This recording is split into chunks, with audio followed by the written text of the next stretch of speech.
Hello, science lover! Happy New Year! I hope you had a great break.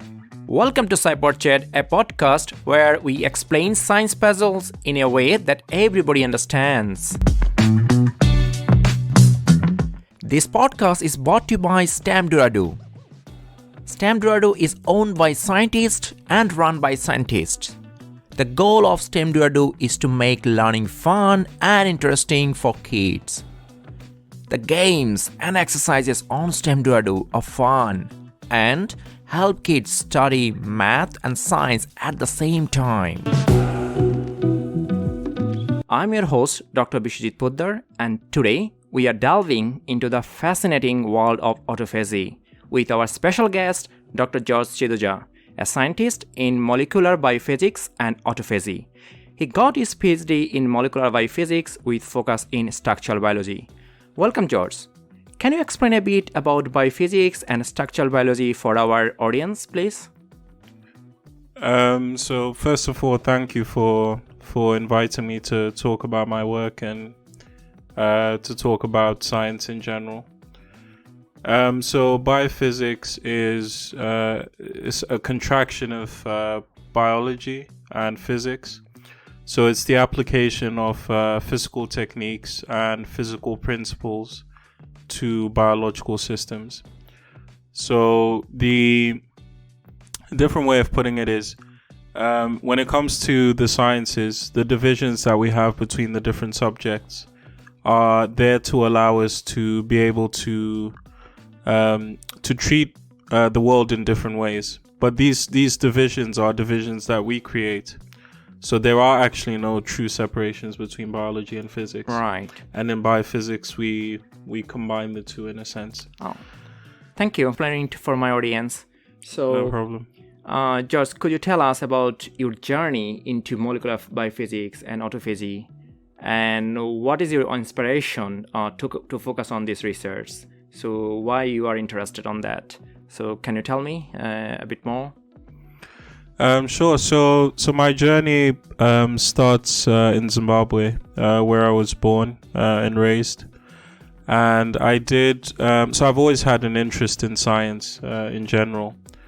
And I decided at the end of high school that I was going to study molecular biology in university.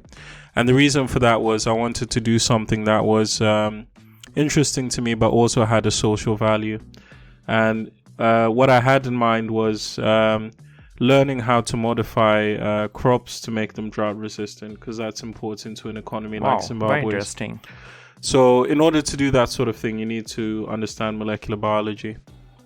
Now, what I learned during the course of studying molecular biology was that, so this may be familiar to some of your listeners, but all biological organisms have a blueprint or a set of instructions from which they can be constructed. That's usually contained in DNA. And molecular biology is the study of how the information contained in DNA is then converted into what we see in the organism. So why is it that some people have dark curly hair and some people have straight blonde hair? The process the process in which we go from the information in DNA to the physical traits is what molecular biology studies. Now, during the course of that study, I realized that a major limitation of our understanding of molecular biology was the relationship between DNA and protein structure. Right, absolutely. Now, you asked me at the beginning what structural biology is. Yeah. It relates to that question. So if you, I'm going to ask you a quick question. Yeah. What would you say is the difference between a fork and a knife? Okay, so you use knife to cut meat and you use the fork to hold it, right? Okay, so they have different functions, but both of them can be made of the same material. Yeah, but they work both together, right? So they work together. They can both be made of the same material. But what is it that makes the function of the knife different to the function of the fork? So it's not the material. There must be something else, right? Which is the knife has a sharp edge, whereas the fork has prongs in it. Oh. So to put it generally, it's the shape of the material that determines the different functions of the fork and the knife. Right. And shape we can also call structure. Now, proteins, in a similar way, can be made of the same material. Right. But because they adopt different shapes, they have different functions. So the proteins that allow you to see in the retina of your eye are made of the same material that makes up the proteins that make up your hair, for example. Right. But they have different functions because they have different shapes. And my job, as you can imagine, it's difficult to see the shape of proteins. Proteins are very, very small. Yeah. So we're talking about scales round about tens of billionths of a meter, right? So it's like very, very small. So okay, if you bring the discussion that we cannot see the protein structure in naked eye, so how do you see the protein in the laboratory? So can you tell to our audience how do you see the protein? As I'm also a scientist, so oftenly my non-scientist friend asks me, oh, protein is small or DNA is small and gene is small. So how do you see them? So what kind of technique do you use to see the proteins in the laboratory? That's a very good question. And so with most small things, we can see them by using some kind of magnification. So for small organisms, creatures, you can see maybe with a magnifying glass. If you're looking at cells, hopefully members of our audience have had an opportunity to use something like a light microscope, where you can put, maybe a bit of onion or brush off some pollen from a flower, and which by eye you can't see, but using the microscope you can see. And in the same way, we use a different kind of microscope, the electron microscope, to visualize some of these small molecular structures. So what is electron microscope? What is the difference between normal microscope we often see, and then what electron microscope you used in your research? Can you explain a bit how they are differentiated? So hopefully, in what I've just previously said, your audience can appreciate that microscopy is microscopy. The difference is one is light microscopy. That's what we're used to, and what that means is we're using light in order to see the objects that we want to look at. Whereas with the electron microscope, we're using electrons. So electrons are constituents of atoms, so small particles, right? Which we can use to see small molecules. Right. Okay. So thank you so much for your explanations about biophysics, structural biology, and two different kind of microscope. So my next question: why you are interested in biophysics in your PhD in Liverpool? Yeah. So what is your project was there actually? And then afterwards you moved to Francis Crick Institute, right? So as a postdoc. So what is your motivation to move to Francis Crick Institute and working on autophagy? So can you explain a bit? Yeah, sure. So like I mentioned, I was interested in basically modifying the genetic material of organisms. And how that's related to proteins is that genes contain instructions that make proteins. And I realized that even though we knew what the genes were, or it was easy to work out what the genes were, it was difficult to know what the shapes of the proteins were. Yeah. Because remember, again, the shape is what determines the function in the same way distinguishes a fork from a knife. Right. So when I realized that was a major gap in our understanding in science, I decided I would pursue my PhD in techniques for understanding that, electron microscopy being the main technique. A particular flavor of electron microscopy called cryo-electron microscopy. So the cryo just means we're working at very cold temperatures. So this is liquid nitrogen temperatures. Why is important that low temperature? So can you explain a bit why is cryo temperature is needed? Yeah, sure. So when we say very low temperatures, just to give you an idea, in most rooms, in let's say here in the UK, the temperature is between 20 to 22 degrees Celsius. Liquid nitrogen. Okay, depends on like which weather. Oh, of course, true. But roughly that's what we would consider room temperature. Right. I'm just kidding. Yeah. So just to give you an idea, and so liquid nitrogen temperature is minus 165. So it's quite cold. So why do we work at these temperatures?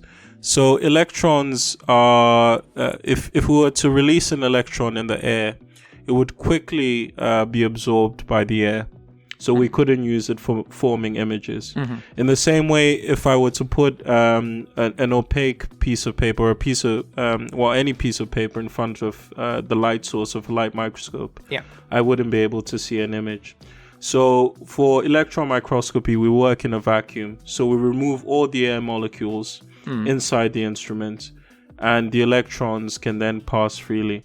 However, there's a phrase which my chemistry teacher always liked to use, that nature abhors a vacuum.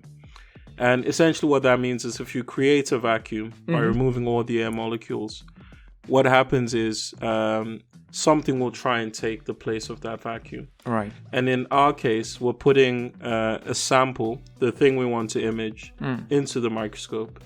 So if we're not careful, that thing can basically be destroyed by the vacuum. Right. But if we work at cold temperatures, that doesn't happen. That's one of the reasons, among many others. But we won't get into the other reasons now. Right. So basically, our next discussion, as I mentioned, that like most of the audience are interested about probably autophagy, because in a social media, there's a lot of people discussing about the intermittent fastings, and then they know the science behind that, like autophagy, and even someone got Nobel Prize for autophagy research. And over the last decade, a lot of advancement happening in autophagy research. So can you explain what is autophagy and why it is essential for our body or our health? Thanks for that question, Dr. Podder. Essentially, with the technique I've been describing, you can work on a variety of questions. And one of the questions that I ended up working on was autophagy. And like you've mentioned, it's quite a topical subject. So what is autophagy? So the word comes from two terms: auto, meaning self, and phagy, meaning to eat. So essentially, if you put together that expanded version of the word, it means to eat oneself. So you mean that in our body is happening that like our cells was engulfed by another cells, or what do you mean by eating? Can you explain a bit more? Yeah. And that's a key question, because there is a process where cells eat other cells, but that's called phagocytosis. Yeah. So most of my non-scientist friends, they know about it, so they ask me that questions. But yeah. So, however, this is different to phagocytosis. This is happening inside a single cell. Actually, we think that this process happens in all the cells in your body. You have formation of a small bit of membrane. What is membrane actually? So it's somewhat straightforward. So most of us have seen something that looks like a membrane. So try putting a bit of oil on water. Yeah. The oil separates from the water. Now, membranes are composed of lipids, the same things that make up oil. Yeah. And because lipids don't like water and they separate from water, the boundaries of our cells and the boundaries of the small factories that we call organelles. So these are things like the mitochondria, for example, which the audience might know, that provide energy to all the cells. Yeah. So all of these are bounded or contained within these fatty molecules, and these fatty molecules, because they don't like water, they form boundaries or membranes, as we refer to them. So going back to the explanation of what autophagy is, so essentially in each cell, or for the sake of simplicity, imagine in a single cell, you have formation of such a membrane where there was none before. And that membrane then encloses or captures something inside the cell. And then it delivers it to another one of these little factories inside the cell, one of these organelles called the lysosome. Yeah. And the lysosome contains enzymes, which are proteins, whose function it is to break apart the different components that make up cells. So cells are made up of these fatty molecules, like I've mentioned, lipids. They're made up of DNA, which I've already mentioned, and that can be broken up into what are called nucleic acids. You also have proteins themselves, which can be broken up into amino acids. And essentially the process of autophagy is going from that encapsulation of material and its delivery to this lysosome organelle for degradation. Right. So it happens all the time in your body continuously, and why it is important if it happens all the time in your body? So at a very limited level, it is happening all the time. So you can imagine the cell, the structures in the cell can become damaged, for example. So they need to be removed. But the cell is very clever. It recycles the material. So let's say mitochondria have become damaged. They need to be removed. The cell encapsulates it inside this membrane, the autophagosome, as we call it, delivers that mitochondria to the lysosome. And then the lipids that make it up, the nucleic acids and the amino acids, are then released. Yeah. Now, what the cell can then do is it can make new mitochondria, for example, or new structures even. And this is particularly relevant in situations where autophagy is induced. So what do we mean by induced? And this goes back to your question about, conversations around intermittent fasting and so on. So in conditions of stress, like situations where you're fasting, the cells no longer have access to materials that they need to build themselves or to make these structures. And what they do in response is they can break down existing structures and then use the raw materials, the amino acids, nucleic acids, lipids, to create new structures that allow them to respond to to whatever stress it is. So nutrient starvation is a common stress that we look at, but there can be other stresses. For example, you can have, if a cell is infected by a bacteria or by a virus, the cell can use this mechanism essentially to remove these bacteria or these viruses.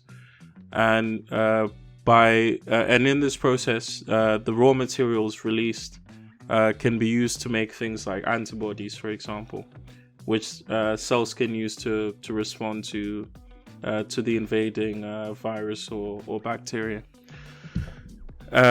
So going back to intermittent fasting and autophagy. So obviously, if you fast, nutrient starvation or fasting induces autophagy.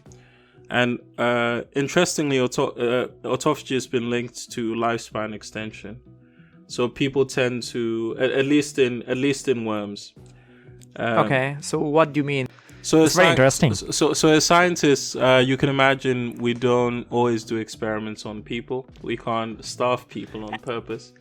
Actually, we don't do experiment on human body initially, right?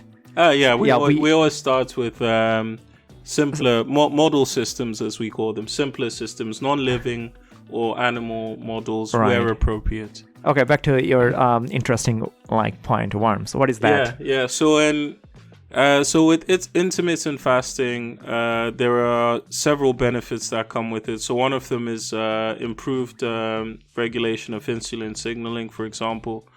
So that can help with kind of avoiding diabetes. You have cognitive effects. That means you have effects on the mind itself. So it's been shown that when you, and by the way, intermittent fasting means you go for maybe 16 to 18 hours between meals. Yeah, because intermittent fasting, the idea is to starve your body for certain period. So the ideally considered like 12 hours to 20 hours. So you can starve all the time, and then you can eat any kind of food for like few hours or several hours. So there's a research that found that like mostly 16 hours is the ideal for intermittent fastings, and they have seen the best outcome of intermittent fasting. So some of the reasons to do it, like I mentioned, better insulin signaling, which helps with controlling sugar levels in your blood. Cognitive benefits as well. So you have so it's been shown that when you fast intermittently, there's a hormone or signaling molecule that's released in your brain that controls the growth of neurons, for example. So there are many benefits to intermittent fasting, one of them being that it induces autophagy, which allows for clearing of damaged structures in your cells, and also could potentially help with weight loss. So what you mean, as I understand that, like intermittent fasting is a scientifically proven method, isn't it? I think there have been trials in humans, at least, for intermittent fasting. Right. Okay, cool. Yeah. So let's say, like, as I understand that autophagy is absolutely required for our body homeostasis, right? To maintain our normal body conditions, right? So what happens, let's say, like somehow the process is disrupted, and if it happens, so what could be the consequence for our body? Very good question. And this is, I must say, this is an area of active study. But there is some thinking that if you have impaired or reduced autophagy, this can lead to things like neurodegenerative diseases. It can also lead to situations where, so I already mentioned the clearance of mitochondria.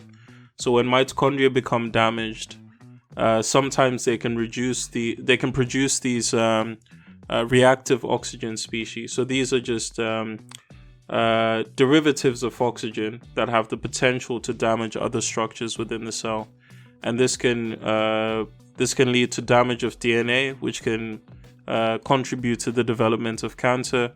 This can lead to damage of other structures in the cell, which we think might accelerate the aging process. In terms of neurodegenerative disease, so a lot of these diseases involve accumulation of these essentially clumps of protein.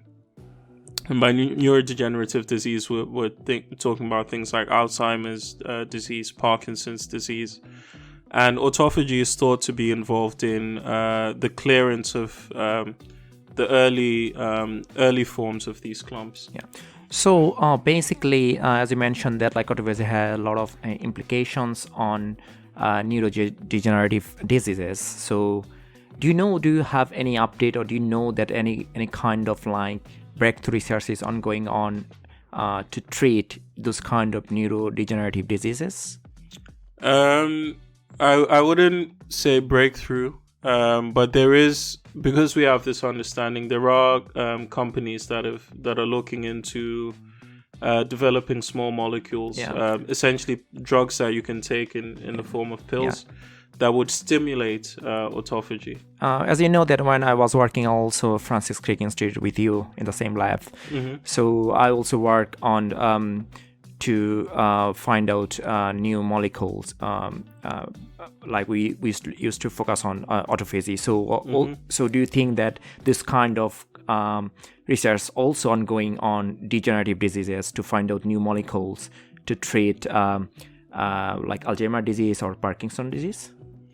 So I know at least one company, but I think better not to mention the name. I won't mention any names, but I know at least one company that's working on finding molecules that increase autophagy. Okay. But there are situations where maybe you might want to reduce autophagy, right? Yeah. So this is in the context of things like cancer. So sometimes cancers can exploit autophagy to divert nutrients into their uncontrolled growth. So in that case, you might want to inhibit autophagy, and that's the scenario we were looking at in our more in your research than mine. But your research was based on some work that I'd done on proteins involved in the process. Yeah, ATG9 and 2A, yeah. To be. And the idea was, so what we discovered was that these, like Dr. Podder mentioned earlier, proteins can work, even though they may have different shapes and different functions, they often have to work together.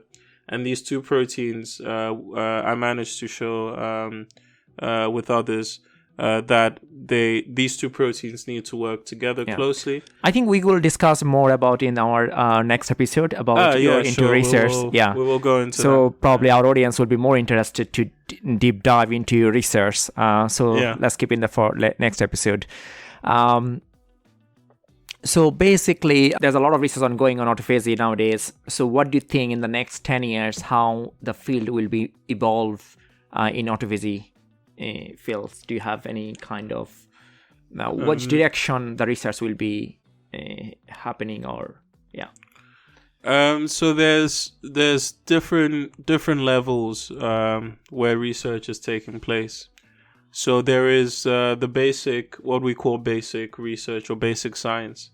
And the purpose of basic research or science is to understand, simply to understand how things are working in normal, healthy conditions and how things are not working in disease.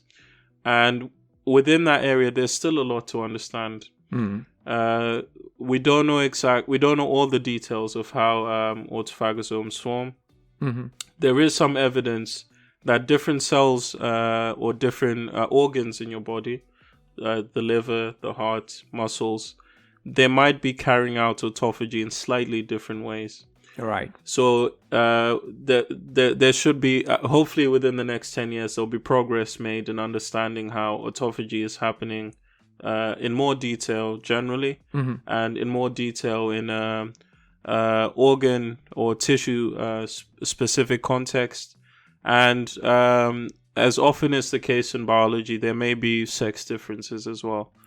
So essentially, it's understanding what's happening in autophagy generally. So in basic research, the other line of research is translational or applied research. Right. And we've already touched on some of the directions that this is heading toward, and this can be generally divided into sort of finding ways of controlling autophagy in a way so as to increase it, which might be desirable in conditions like early neurodegenerative disease, or looking at ways of reducing or inhibiting autophagy, which might be useful in conditions like cancer. So I mean, it's very difficult to predict the future, but based on my knowledge and experience, those are the areas that I see research going. So in the next episode, we will talk more about George's work on autophagy. He's going to talk about autophagy proteins called ATG9A, 9B, and ATG2A. We will delve deeper into the topic in our next episode. To our listeners, thank you for joining me on SciPodChat. Let's know science together. Until next time, stay curious, stay inspired, stay tuned for more exciting conversation right here on your favorite SciPodChat. Take care, bye-bye.